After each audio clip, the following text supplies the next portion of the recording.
Rachel House's career has been a slow burner.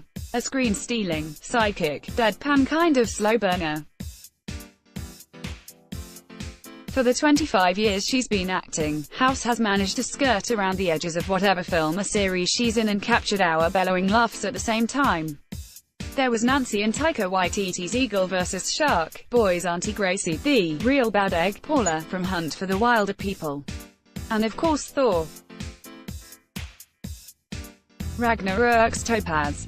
As an actor, House is able to turn a bland, everyday situation into a moment of outrageous hilarity, sometimes with just a word or a look. And yet, despite being such a hit with audiences, she has no intention ever to play a lead character. There are a lot of people that don't believe it, probably mostly New Zealand actors who would much rather be a lead than anything. So the answer I'm about to give you, they just wouldn't believe it at all. I'm really happy with supporting roles, she says.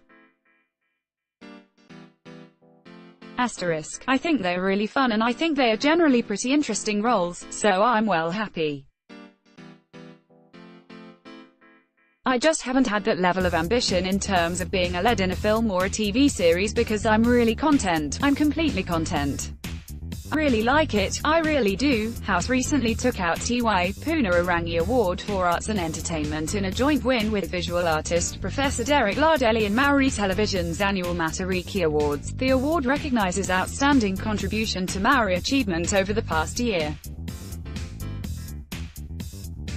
Lardeli went on to take out the Supreme Award of Te Tohuti Ki Tiki o Matariki for his contributions to Maori kapa haka taumoko artistry, the revival of Maori art and its spiritual significance. He joins previous winners Taika Waititi and Cliff Curtis. Maori heavy metal group Alien Weaponry won Te Whaitu Mayangi Award for Young Achievers for their musical success over the last year. The award is a recognition that, House confides, is somewhat strange. It's an honor. It's always lovely to be nominated for stuff like that, but it does feel slightly odd because of the people that you're nominated with and they have so much skill and contributed so much to our culture.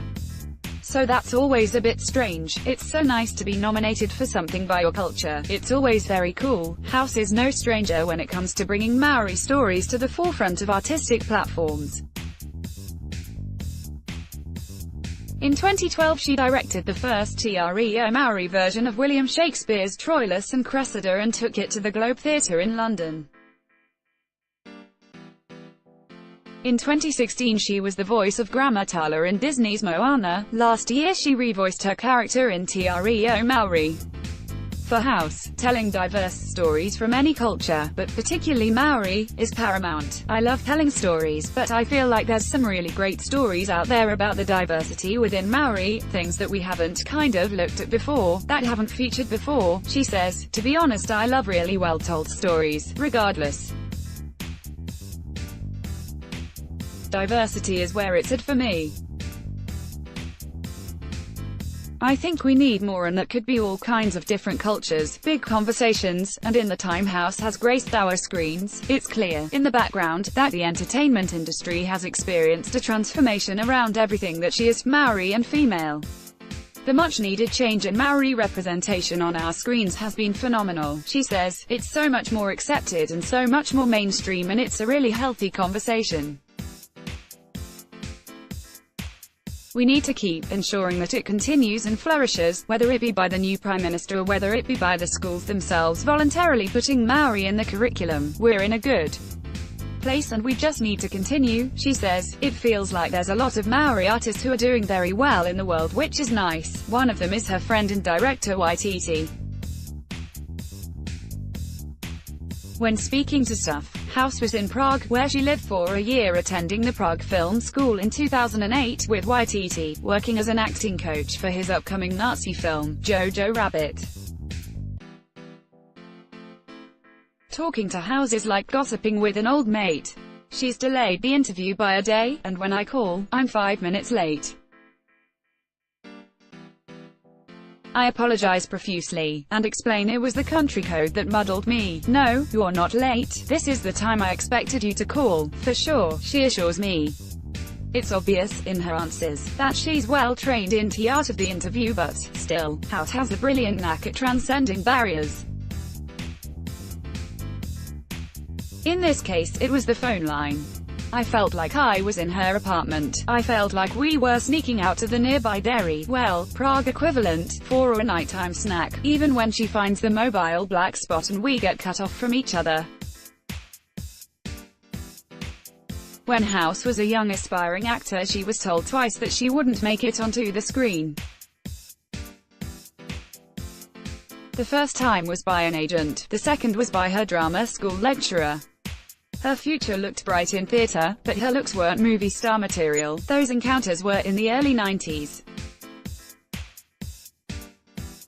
The decade that House reflects, New Zealand began to rip open its festering wounds surrounding racism, Maori and Pākehā relations, and the plight of women. But has much changed in terms of confining women to particular roles and careers in terms of their looks?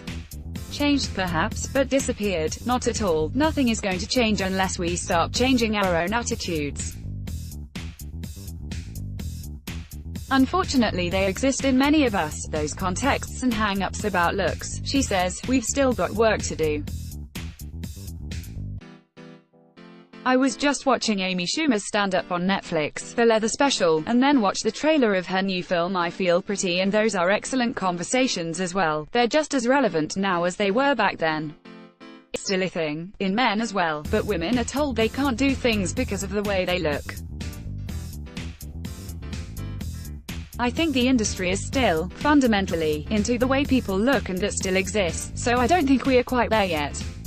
There are still women around, like me at that age, who will be told the same thing. It will probably just be done a little more passive-aggressively, which is probably worse, she agrees.